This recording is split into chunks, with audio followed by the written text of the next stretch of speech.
Hi there YouTube, Mark here with another video, and this time it's a video response to Jeremy's or Atarileaf's video collection goals for 2014.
Okay, take number 3, I guess. Yeah, collection goals. Collection goals for 2014. First, I want to go back to the collection goals of 2013.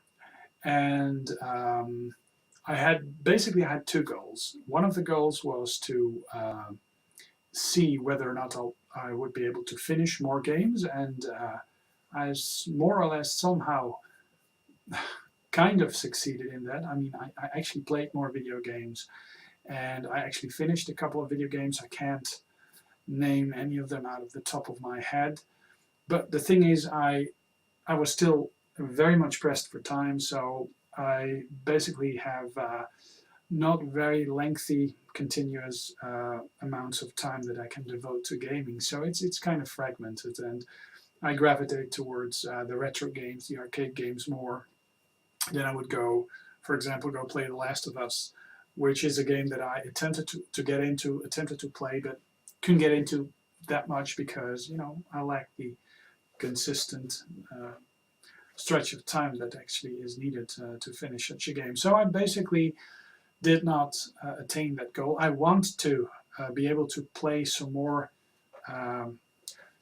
stretches of time, continuous stretches of time, and actually finish more games. That's actually one of the goals, and it's not necessarily a collecting goal, but perhaps in a way it is, because I want to finish finished games. I want to collect finished games, me playing finishing games. So kind of like one of the inspirators for me is actually the completionist, you know? I mean, sit down, finish a game, and then go enjoy another game, instead of, you know, going HD all over the place and just, you know, picking up a game, forgetting about it, picking up another game. So yeah, that's one of the goals that I want to have for 2014, collecting me finishing games.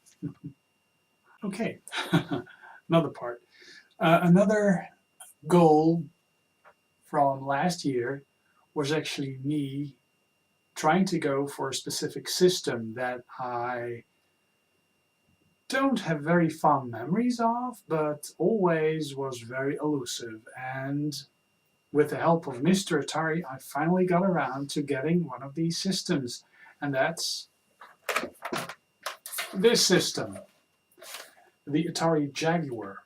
And it's a PAL console, but you can actually see that it really looks in a very good condition. I got it with a SCAR RGB lead, and with a couple of games actually. Controller, of course. And the must-have game for me was actually, well, I got quite a few games, but the must-have game for me, and I also have the manual for this game, is actually this game, Tempest. Tempest 2000. And actually I played this game for the first time ever on a Jaguar. The first replay I went to back in Blackpool. That was the first. Actually, I believe it was the second replay, but it was the first replay I went to. Actually, I've been to 3 replays already, replay events.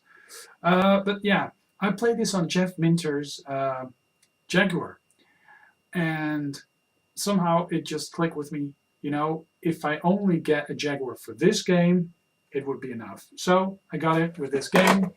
And doesn't it look amazing? And it plays amazing too, especially with the RGB. So I may actually do a separate video on that. I got it somewhere in October, I believe, or perhaps even before that. Perhaps before the last replay, or after that. I think after the last replay.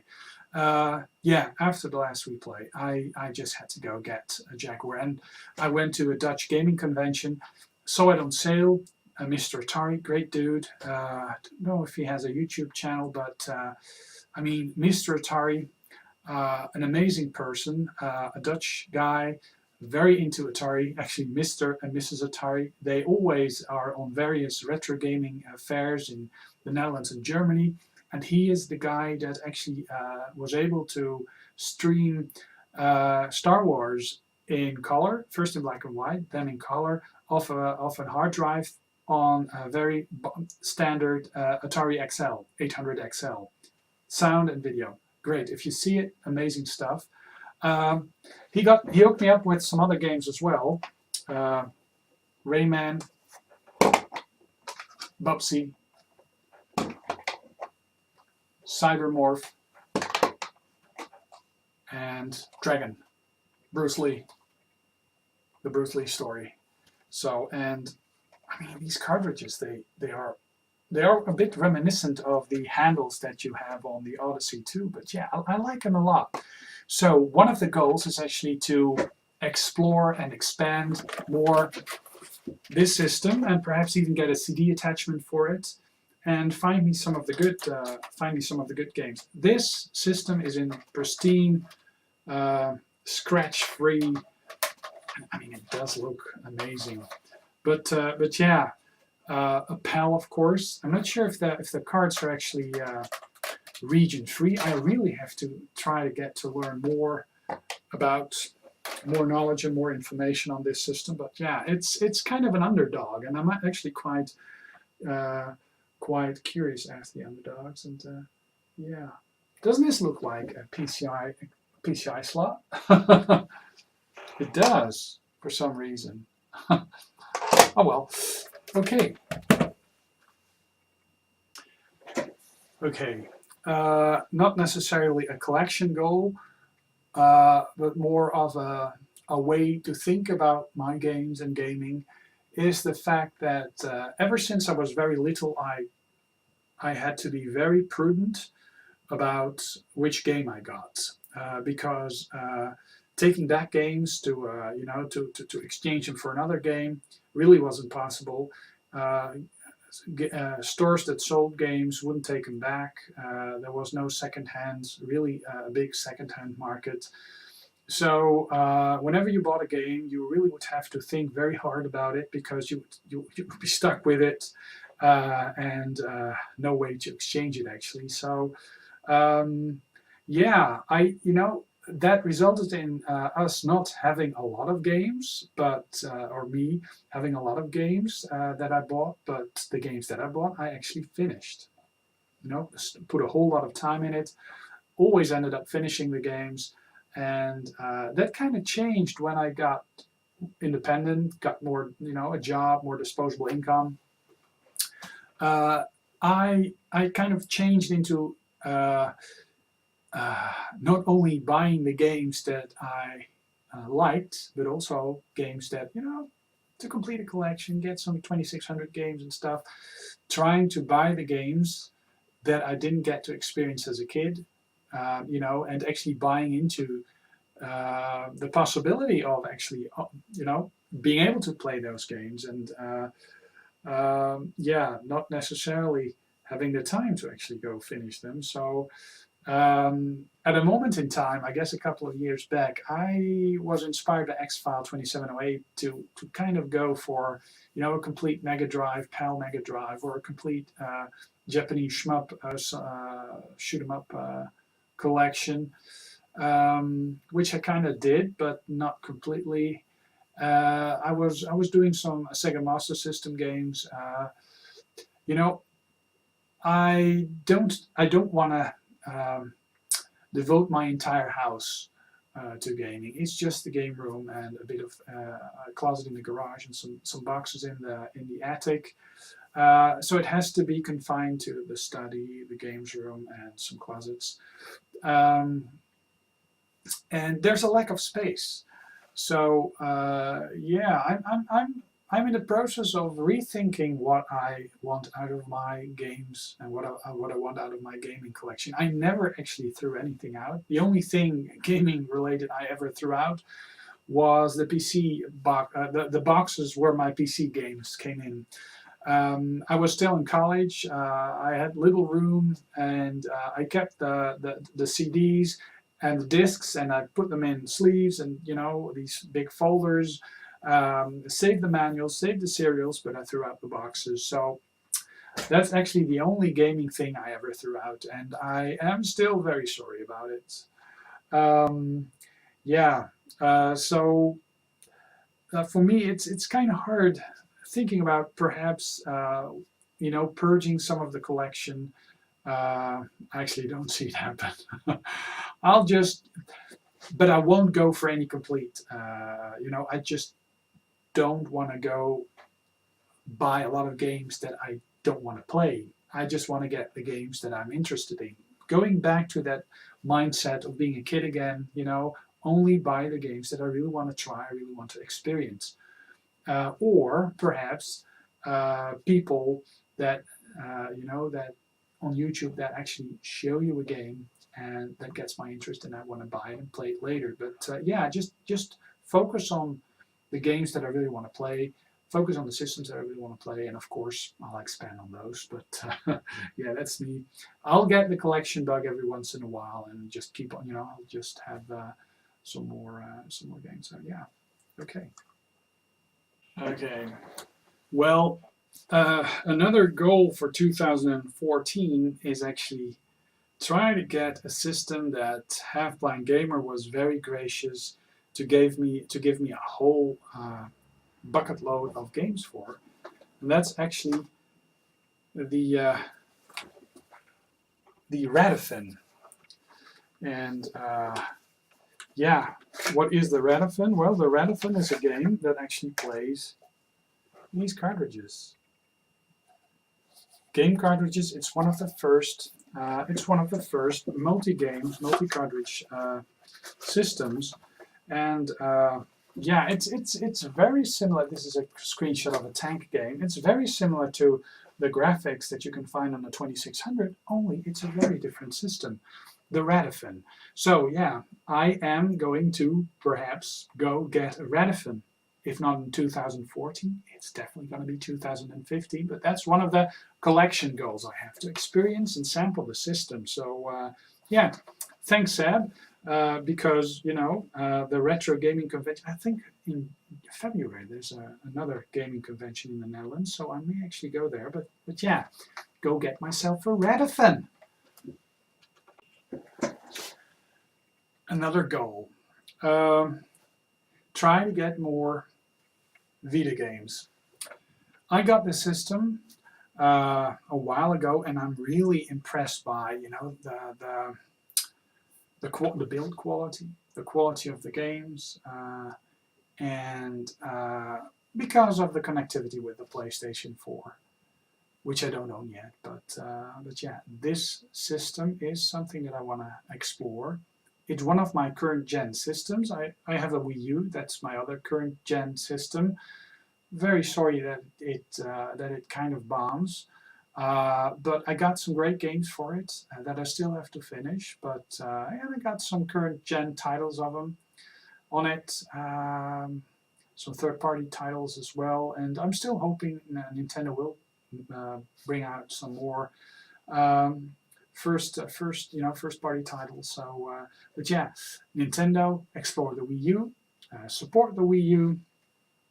Get some PS Vita going, explore the systems a bit more, and yeah, so the PlayStation Vita, I wasn't really sold on the Vita and the idea of the Vita and the cartridge media before, but what got me interested is actually Android systems. I have been blessed to actually be able to review a great Android handheld gaming system, which is the GameMate. I like it a lot. I think Bill Legudis also got one from Armchair Arcade. I hope he's going to do a review on it as well. These are great, and in a way they're lacking. This one is a good example of a great game. The analog sticks are pretty comfortable. They're very similar to the ones that you find on the old PSP. The buttons, they are fashioned in a way that is very similar to what you find on the PlayStation. It's a single piece of plastic, and you will be able to hit diagonals and stuff. These buttons are fine. The thing about Android, this Android, the GameMate, is an example of an Android tablet that gets it right. This, for example, the Archos 1, is an example of a gaming tablet that didn't get it right. This thumb pad are 4 individual buttons, which actually are the same as these individual buttons. The analog sticks are kind of like the PSP, but they're more there's more resistance, and it's not as smooth of experience. The screen has a very narrow field of view.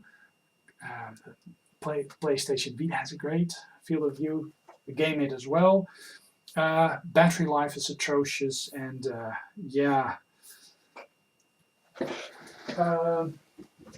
Then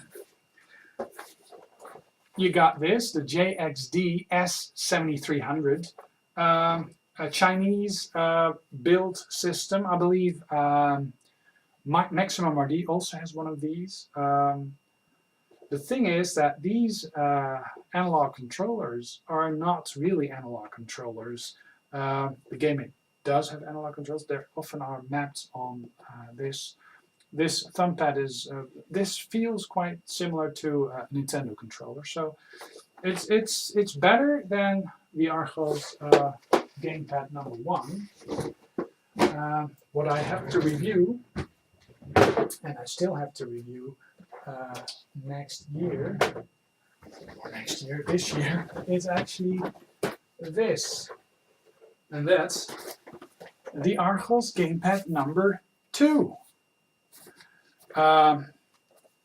Better keys, better battery life, better screen. A lot of things are a lot better, but there are some drawbacks as well. And the drawbacks of these Android handhelds, actually that is what got me into the Vita, because I was just so tired of, all these systems not getting it completely right. Yeah, a closed system like the Vita, at least there's some titles you get right. So yeah, and of course I'll be very interested in the Android handheld systems. I'm hoping to be able to get my hands on a Shield. I totally forgot about what is it? The Yahoo, not the Ouya. I actually destroyed my Ouya. I just couldn't live with it. It was just so borked. I'm missing it though, so I may actually go for a 2nd generation Ouya when that comes out, hopefully this year. So that's another collection goal. Right.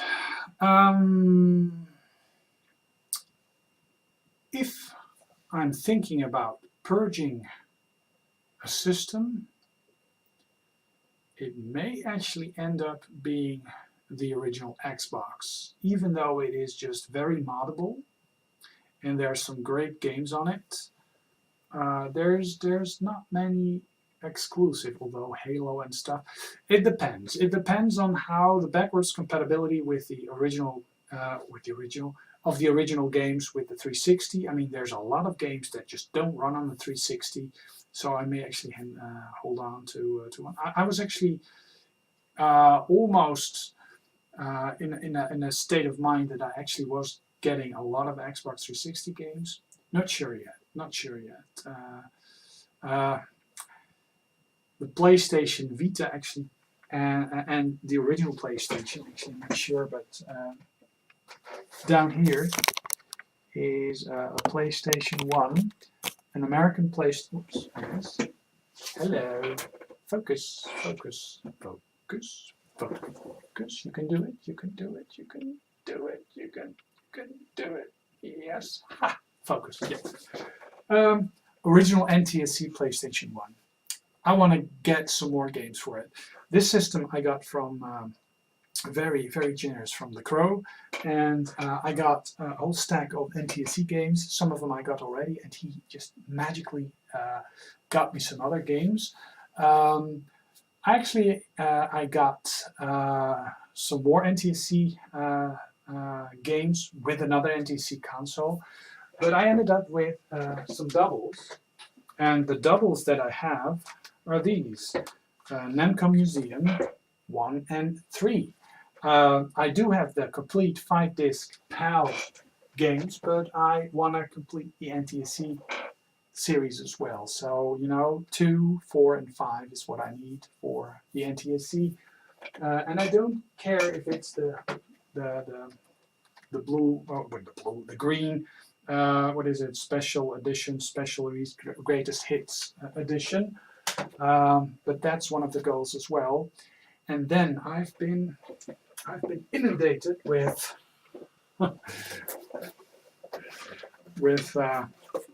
PlayStation 2s. I got 4 of these original fat ones refurbished, and this one is a very sad looking unit, but it's been completely refurbished. The disc reads very nicely. Only the top, what is it, the outer bit is missing. What did I get it for? For use with this serial ATA network adapter. I wanna install SD disks, install some of these around the game room, perhaps in the attic, keep some of them spares, but have my PS2 games available for me to play. Collect some more PS2 games. I'm actually more inclined in collecting PS2 than I'm inclined in collecting for the Xbox, the original Xbox. So actually I may decide to get rid of, for the first time in my life ever, get rid of some Xbox 360 games, or stop buying, not 360, original Xbox games, stop buying original Xbox games and actually focus on PlayStation 2 games. Actually, I got a couple of PS Slims as well, PS2 Slims as well, because they have the Ethernet adapter in the hardware, and use Open HD Loader, PSD Loader, and some images that I created of PS2 discs, and play them over the network as well. But yeah, I get more into PlayStation 2 because, you know, I really... the thing is, when this came out, the Dreamcast came out, and I was very into Dreamcast a long time. This actually suffered because of that. The original Xbox was also out. This actually suffered because of the original Xbox. I got the 360, very much was into 360 gaming a lot. This actually suffered, so I want to re-explore the PlayStation 2. I want to re-explore the PlayStation 3. And of course, end up getting a PlayStation 4. I think that's one of the goals of this year. If I am going to get another system, it's probably going to be a PlayStation 4. Also, probably because it is less, how do you say that? It is less technologically impaired if you compare it to the Xbox One, because the Xbox One still has a lot of problems with 50 Hertz, and it's not even available in my country. It's probably going to be October, November when it's supposed to be March or April 2014. Probably is not going to happen. It's probably going to be fall 2014 when it's available in my neck of the woods. I'm not going to import it out of Germany or another country, because you have how do you say that? You have issues with guarantee and stuff, and taking it back to Germany you know, exchanging for another system is not really my thing. I just want to buy one locally and have it surfaced locally. I'm not sure if there's any Red Ring of Death thing with the new Xbox, but yeah, well, a PlayStation 4. Probably that's going to be in the charts, in the stars, 2014. Okay, so that's probably going to be my collection goals. Get some more left cartridges. Get some more Atari left cartridges. Get some more ColecoVision. Please, some more ColecoVision. Actually, probably get the ColecoVision Super Game Expander thing that you need for some of the homebrew. There's a very limited edition of those. Really have to see if I can justify obtaining one of those. Yeah, that's it, I guess. Get some more 3DS games. I got a 3DS XL, and I totally enjoy that. So get some more 3D gaming going on. And for the PS4 or the Xbox One for the PS4, only get the games that I really want to play, and perhaps just, you know, if there's a window that they're still going to sell games on the 360 or the PlayStation 4, I'll, you know, the PlayStation 3 get a system, get those for the older systems or something. I'm not sure if, you know, when I'm going to make that jump, but yeah. It's very, very, very curious. These are third-party Ethernet adapters. The sad thing is that behind this little tab, there's no Ethernet port, which is a shame because that really would have made a ton of difference. Perhaps it's possible to put a port in, that the logic is there, but that they just, you know, skipped on the. Actually, got two of these. That they, I mean, they say network adapter, but you know, you can't plug a network cable in there, so that's kind of a shame. And okay, I got some more, something extra. I got some more stuff out of. If you just glance at this, like, oh, this looks like an original boxed PlayStation 2 controller, is it? Or is it? Well, it's actually called the Double Shock 2, and it's from China. And it looks very similar, but it isn't.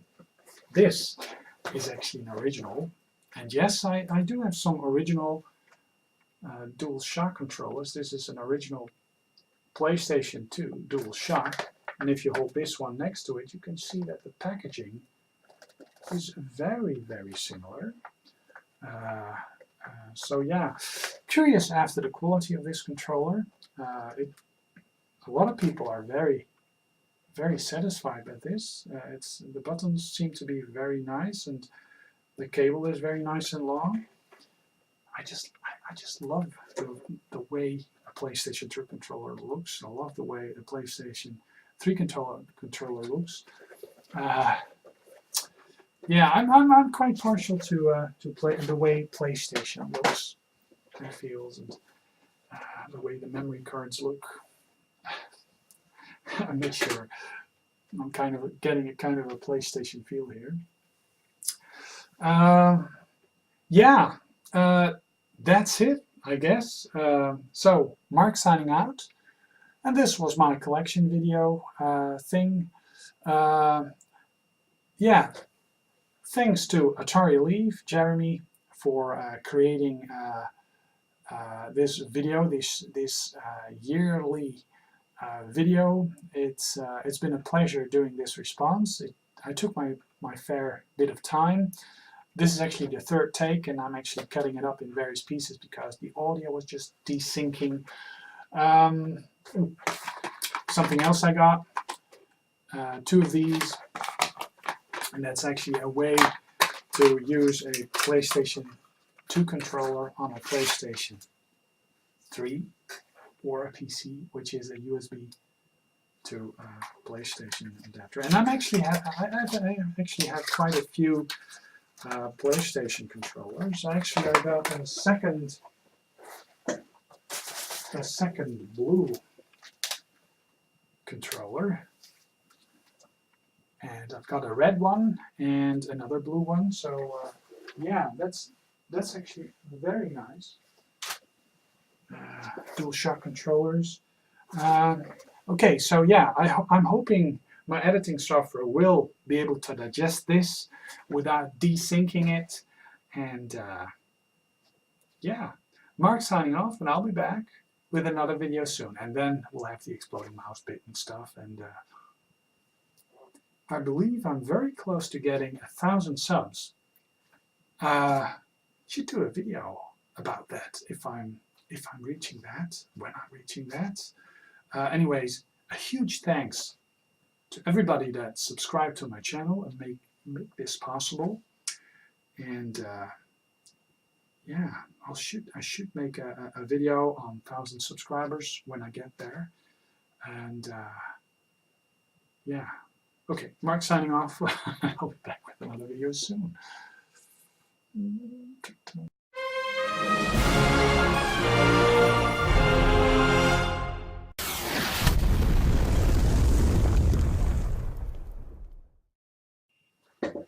Holy crap. See if I can just, yeah. Sorry for that. Right.